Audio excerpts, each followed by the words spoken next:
Welcome to the Vision Driven Marriage Podcast. If you're struggling in your marriage, or maybe you're wondering if it's even salvageable, before you give up or before you let things get too hard, let us come alongside you and help you solidify your marriage. We offer biblical encouragement and insight to help you strengthen your marriage. Welcome into another insightful episode of the Vision Driven Marriage, where we explore the stories and the wisdom of individuals who are making waves in their fields, particularly in the context of building strong and purposeful relationships. Today we have the honor of hosting someone whose passion for personal development and relationship empowerment is truly inspiring. Joining us today is Shanenn Bryant, the dynamic founder and CEO of Top Self, where she offers coaching, courses, and community to those with feelings of low self-worth, insecurity, and jealousy in their relationships. We had a deep dive into a conversation around the insidiously dangerous emotion of jealousy. Shanenn shares her journey, which is one of resilience, determination, and unwavering commitment to personal growth. Throughout our conversation today, we'll delve into Shanenn's personal experiences, the vision behind Top Self, and the invaluable lessons that she learned along the way, from navigating the complexities of relationship to embracing vulnerability and fostering connection. Shanenn's wisdom promises to inspire and empower us all to cultivate a more fulfilling and vision-driven marriage. Without further ado, let's welcome Shanenn Bryant to the Vision Driven Marriage. Welcome to the Vision Driven Marriage Podcast. We're Doug and Leslie Davis, and today we have a guest who is going to talk to us about the concept of jealousy. Shanenn is here with us, and she's a self-proclaimed former insecure girl turned relationship confidence coach. She's here with us today to talk about the insidiously dangerous emotion of jealousy. Welcome, Shanenn. We're glad you're here with us today. Thank you, Doug and Leslie. I'm so happy to be here. Before we get into talking about the factors of jealousy, tell us how jealousy motivated you to become a relationship confidence coach. Yeah. I mean, if you would have told me 8 years ago that I'd be helping other people overcome jealousy, I would have said, nope, there is no way. For one, I really thought that's just how I'm made. That's just, my DNA. I was born that way, and there's nothing really that I can do about it. I'm just going to suffer with this for the rest of my life, and I'm going to struggle in relationships with it. And two, I really thought I was the only one. I thought I was the only person that felt that way, that was that insecure in relationships and had the thoughts that I did. And so, I had no idea that I would be helping other people overcome it, but I eventually had to go, I have got to figure this thing out. And there's not a lot of people that are talking about it. And so there wasn't a lot of resources out there. I have my own podcast, and it kind of came about because I was talking with an ACA women's group, so adult children of alcoholics. My father was an alcoholic, so I grew up in a very chaotic, violent environment. And I was sharing with that group just how it was to be raised in that environment, what I went through, but then more specifically, the challenges that it brought as an adult. And I spoke about my challenges in relationship and my jealousy and how insecure I was.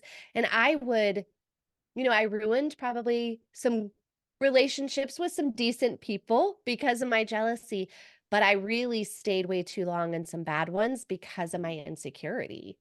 And so I was just sharing what it was like, how I was in my relationships being jealous. And at the end, all these hands went up and like, thank you so much. I cannot believe there's somebody else that thinks the way that I do, that's doing these kinds of things in their relationship. And I was like, okay, I need to talk about this because nobody else is doing it.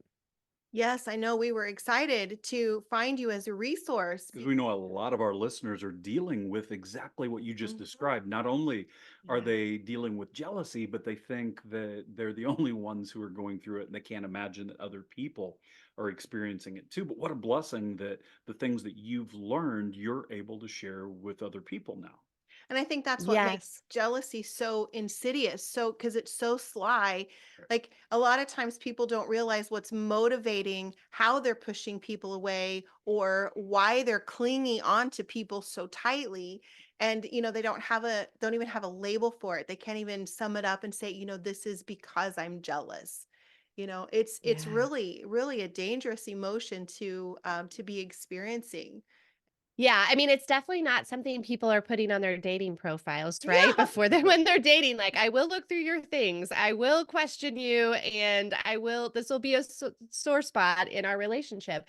I was very fortunate. I kind of joke about it, but it's you know, I've been with my husband for 15 years. For probably the first 6 years of that, 7 years maybe, it was really difficult. It was difficult for both of us. That was the height of my jealousy, and it got to a point where it was so bad, it then started changing the way he behaved, Mm. his personality. He felt like he couldn't look around a room. He felt like he had to walk with his head down. We started to not be able to go to even dinners and movies and events together. And so talk about a marriage, on the rocks, or a relationship on the rocks. And that was when I was like, I have to fix this, because it's not only hurting him, but it's also really hard to go through it. And I say this all the time. Yes, it's very hard for the partner, but me more than anyone, and somebody suffering from it, you want more than you would do anything to not feel this way, and you're not sure why you do. You have gained a level of self-awareness through going through that. A lot of people are going through these struggles and they're on autopilot. And so they don't realize why they're motivated to, you know, to have such a negative emotional reaction to the fact that their husband, is looking around the Right. restaurant at dinner time, or, and it becomes this kind of overblown negative emotion thing, and they don't have a label for it. So what are Yeah. some of the things, Shannon, that you would suggest our listeners to look for as they're Mhm. trying to become more self-aware about this really solid negative emotion? Yeah. Well, I first want to say too, having a little bit of jealousy here and there, that's okay. That's normal. Occasionally, especially if you're in a committed long-term relationship, there's certainly going to be a time or two where you're like, that's interesting, or that kind of okay. But that should be all it is. So when this jealousy really starts to guide your life and starts to interfere with your relationship, and you stop doing the things that you typically enjoy. I remember a day where I was going to the mall, and I was there for probably 15 or 20 minutes. And I almost had a panic attack because I was like, I don't know what he's doing at home. I don't know what Mm. he's doing. And I left. And I thought, "Oh my gosh, I can't even go to the mall now." And so I just want people to understand sort of the differences. So if it is then starting to really run your life, the very first place I would start, you said self-awareness, and it's really the key. You have to get, and I say, you can't move what's in your way until you acknowledge what you think, do, and say. And we have to get really clear on those things, because a lot of times, you mentioned being on autopilot. I wasn't aware of kind of the flippant comments that I was saying, or how often I was looking at his phone or looking him up on location. I knew, this was kind of a habit, but when you start to get self-aware and go, okay, what are the things that I'm saying to that person on a daily basis? Am I questioning them more from a standpoint of not so much that I'm interested in their day, but I'm trying to connect the dots, So that might be something like, okay, I need to look at that. And then the think part is really, really big. And that was probably a game changer for me because, my parents divorced when I was 12. My dad was still drinking. And I said, I don't want to have anything to do with you as long as you're drinking. And he took that to heart. And so I didn't speak to him again until I was about 25, and then not again until just this last 3 years, which unfortunately was also the last 3 years of his life. Mm. So I carried with me unknowingly this story in my head that, well, if my own father doesn't love me, Mm. no one who else is going to love me? I must not be worthy of someone's love if it's not even coming from my own dad?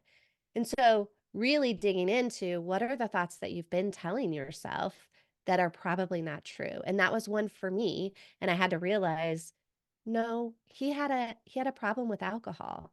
And that's it. It had nothing to do with my self-worth as a person or my ability to be loved. And so we really have to get self-aware and go, what am I thinking, doing, and saying in this relationship? Yeah, because if you were waiting for, the other shoe to drop, I'm sure that that created eggshells just because he'd be waiting for whatever your reaction would be to whatever was going on in your thought pattern that really didn't Mhm. have a lot to do with him because you were motivated with what was going, with what had gone on in your childhood. And we see that so often, people carrying uh, emotional issues from their childhood into Mm, their current relationships. And when you right. shared about your opportunity to become a little bit more aware of what was motivating some of your jealousy, I think that a lot of our listeners can relate to that. Mhm. And in a moment, we want to talk about some of the things they can do to help that. But first, what were the things that you noticed that were part of the changes in behavior for your husband as he was trying to figure out how to navigate the way that you Mm. felt and the way that you were struggling? Yeah. That's such a good question because, you know, part of this, and I really equate it to, as negative as it sounds, I really equate it to this insecure habit loop that we get into is very similar to a drug addiction in a way because you're craving this, like, I need some sort of reassurance that everything is okay. Like, I need to find something, and that's typically when people, as I say, go snooping or digging. We're trying to look for any signs that they're not doing it, they're not cheating on us, they're not gonna leave us, and so we may look at their phone, or we may ask them the questions, kinda go through the questioning, and when we get that reassurance, we feel better for just a little bit. But then you have the urge again, and you have to go digging again. And so one of the things to keep in mind is, I if what I want is true, meaning if I want a partner who's being faithful to me, who, is upstanding, who is trustworthy, then I could look forever. I can't prove fidelity. So I would just continue to look because there's never going to be that thing there. Hmm. Right, and so we get into these habit loops, and those are things that we have to break, and so, um, you know, I noticed with my husband, he was also trying to figure out how to deal with my accusations or my thoughts, and so he would try different things. He'd try to be really patient and give me that reassurance, but it would only last so long. He couldn't continue to reassure me. And so I think it's something, and people really need to pay attention to with their partners is that's a very different relationship than the parent relationship that you missed out on. So for me, I Mhm. didn't have that parent relationship with my father. I cannot get that from my husband. It's not his job to constantly reassure that insecurity in me. And so I say it's not the problem. Jealousy is the solution, meaning it's trying to say, hey, you need to go figure out why you need that constant reassurance. You need to go figure out what's going on. Yeah, instead of seeking it in that Yeah. fix in your relationship. And so how long did it take then to reverse those behaviors and reverse those thoughts? Yeah. I mean, it took me quite a while. And to be honest, there are still times where it may pop up for me when I'm not managing it well, when I'm not Mm. sticking with my quote unquote, my own ways of turning the volume down on jealousy. But so it was a slow process because there were a lot of things, as you kind of peel back the layer of that onion, it's like, oh, and then this too. So my relationship with my dad, okay, like let's go see what that's about. Let's go work on that. So, I mean, it was over a course of a few years, but that's why I really wanted to start the podcast and the coaching to help other people because I know how bad it is when you're suffering. You feel very alone. You're anxious every single day. You're Mm. worried that your person's going to leave you because of your jealousy. And so they're wanting that, like, help me and as fast as we possibly can do it. So it took me quite a while and you know, hopefully we're speeding up that process. But the beautiful thing is we're always growing. So if you're working on it, you're growing in some way, which is beautiful. And we've had several opportunities over the last year where we've shared with couples that both spouses need to make sure that they're living a life where they're trustworthy, Mhm. because trust can be such an issue. And and trust isn't the only thing that is questioned when there's jealousy issues, but it's one of the big ones. Yeah. And so one of the things I'd like our listeners to understand, that there's lots of different reasons why somebody could struggle with trust. This is just one of them. So, as you become more and more trustworthy and then Mhm. start to identify why there's a trust issue, if you find out that one of your trust issues has to do with this feeling of jealousy, regardless of where it came from, I'm so grateful that you shared that you discovered where your insecurities Mm. came from. But right now we've got people listening who say, we understand the struggle with trust, we understand the feelings of jealousy, but we don't really know what to do. So what are some practical things they can do to make that Mhm. to begin the process of Yeah. making that situation better? Yeah. So two things really come to mind, and a lot of times where I start. One of them is being open to um, what I call the power of one, ONE. So open to new, and then you kind of fill in the blank. Open to a new explanation, open to new evidence, open to new examples, because we get so stuck in the stories that we have in our head. And so in any of these small scenarios, so for like us, if I were sitting at the restaurant with my husband and I notice he's, looking around the room or scanning the room, I need to be open to, okay, is there another explanation than what's initially coming to my mind? I call them first degree thoughts. They're usually wrong when you're feeling that anxious feeling and you're feeling jealous. It's usually wrong what your first thought is. So is there another explanation of why he might be doing that? Could he maybe be looking at the artwork? Could he maybe looking to see where the restroom is? Could he maybe noticing someone attractive and that's okay? So I think the power of one is really powerful in being able to try to start to look at things differently than you always have. Because we get on that autopilot, we get on the same habits that we're always doing. And so trying to open it up. And then really going back to the think, do, say, I think it's really important for people to sit down and go, let me take inventory of all of those things that I'm doing, as many of those things as I can come up with, because then, we can't solve something if we don't know it's there. And Mhm. so now I can see these things. And so one thing that I do in is if you have these patterns where you're looking at their phone or their text message or social media or looking them up on location, we got to pick one of those things first that we feel like we're going to be pretty successful and like I can do all the other 17 things, but this one thing, that's it. I'm not doing this one thing for, let's say, for 7 days. How long can we get through without looking up on location, even if it's a small thing? Because we've got to have those mini wins along the way to kind of keep that going of, okay, because what you find is, oh, I didn't have that anxious, upset stomach when I was going and looking up on location services or whatever the thing is that you're doing. So Mhm. we start small, but going back to the think, do, say, I think it's really important to take that inventory. And I So like those are how just you two mentioned places. I like how you mentioned that there are physical symptoms that you Mhm. experienced with the anxiety that's coming from jealousy. Because so often, people who are on autopilot and they're not, self-aware of what's going on, they may have those physical symptoms, the upset stomach, or the headache, the rush of the heart pounding Yes. in your head, and they're not attributing it to the insecurity that's fueling this jealousy that Mhm. they're feeling, and so I really like the self-awareness part and the things that you can do to raise that self-awareness. Mhm. Yeah, and we talked earlier, I mean, as you were saying, that stress hormone, we know when your body's in constant stress, when it's in that fight or flight mode, that is so unhealthy.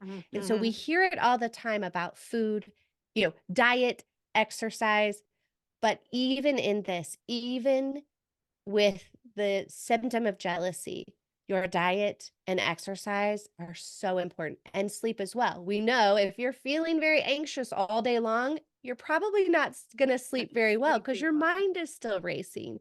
Yeah. And so, as simple as it seems, when you're feeling anxious, when you're feeling jealous, when you're feeling that stressed, going for a walk to help get your mind even a little more clear so that you can, think with that reality brain versus your panic brain, that's going to help you too. Well, and when you shared about, the concept of one, um, I loved how that can meet the couples who are listening where they are, Mhm. regardless of where they are, because it's something that you can do that's practical right now, whether you've been working on this for a while or if you've just today decided that you're going to start the process of trying to address the jealousy that you're dealing with. Are there any Mhm. other practical strategies that you'd share with our listeners that things that can meet them where they are, regardless of whether they've been trying to fix this for a while or if today's the first day they decided I'm going to jump in and address the jealousy that I'm dealing with. Yeah, so I'd love to share a very simple one when that person is what I call like kind of in their jealous meltdown. This is when people will describe it as like, it's this thing that's taken over me. I feel like I have no control. And we've all probably felt that, right? When someone's cut us off or when something has just really engaged our nervous system and we feel like, oh, I just, it just flew out of my mouth before before I could really think, or I did this thing and I wish I hadn't. So, you know, one thing that I say, and it goes back to, and I know people are like, oh, please don't tell me breathing, but box breathing is so good. And I say it because, yes, can you do meditation? And yes, the walking and those types of things, but your breath is always with you. You can do it at the dinner table when you're starting to feel a little panicked. You can do it in the kitchen if you are hearing a conversation that's making you anxious. So you're always going to have your breath with you. And so doing that box breathing, and people can Google it and look it up. There's a lot of demonstrations on box breathing. But my advice is you have to practice it outside of that panic Mhm. so that it will work when you're in the panic, right? Because we probably all took CPR at some point. I remember being taught CPR a long time ago, but if I haven't done it since the 10th grade, and now I need it to do it in an emergency situation, I'm probably not going to be I'm not going to do it very well. And I Mhm. probably will forget a little bit the steps. So I always say, any of those techniques, you really need to practice them outside of this particular panic. So maybe there's something else. Maybe the kids are kind of going at each other one evening and you need to like, oh, I need to, de-stress here. So trying to find other situations where you can use it so you can practice it. Well, one of the other things that you'd shared that I really think has resonated with our listeners, I know it did with me. You were talking about how, that little tiny levels of jealousy aren't always unhealthy. It's when it becomes something that's difficult to maintain your relationship that you really Yeah. need to address it. And what I am starting to learn, I've been looking at jealousy the last couple of weeks, different context, is the whole concept of you matter so much to me, I don't want to share you is kind of Mhm. a sweet sentiment until it becomes something that is difficult for the relationship. And so the Yeah. actions, the thought of, I love you so much that you're mine and I love that you're mine is a good thing. When it starts to become crippling in your relationship and starts to cause you struggles individually as well as a couple, I loved how you pointed out that those are the things you need to be looking for. That's where it becomes a real issue.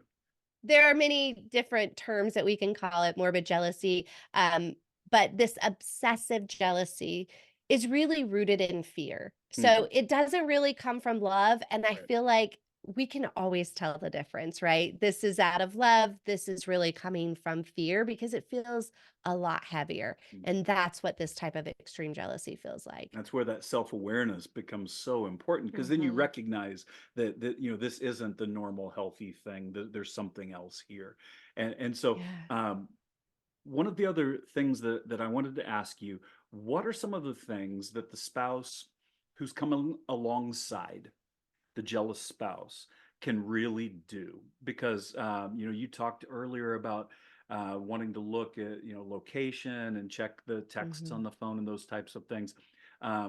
Does it help when the spouse is able to say, look, you have access to my stuff anytime you want. Let me come alongside you while you are able to work through this. What are some things that the spouse can do to help? I'm so glad you asked that question because as someone who loves the other person, we want to make them feel better, right? We're like, okay, I'll show you whatever, or I'm going to reassure you every time that you ask. But we are human and that gets really old really, really fast. Yes.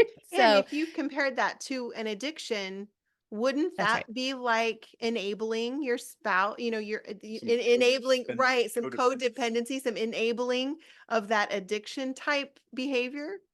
100% that's exactly where I was going, Ah. Leslie, is if we're constantly giving them that reassurance by answering their whole list of questions, let me show you my phone. Let me tell you again how much I love you.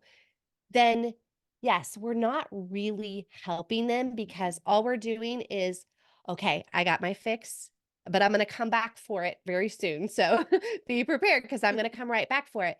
Now, there are some things that a spouse or partner can do where you can come up with one, I think it's for the person who's feeling jealous, there's a real way to have communication about being jealous. One, we don't want to blame our partners. And that's what a lot of us want to do in the beginning. If you hadn't looked at her, if you hadn't said that, if you hadn't been overly flirty, then I wouldn't be feeling this way.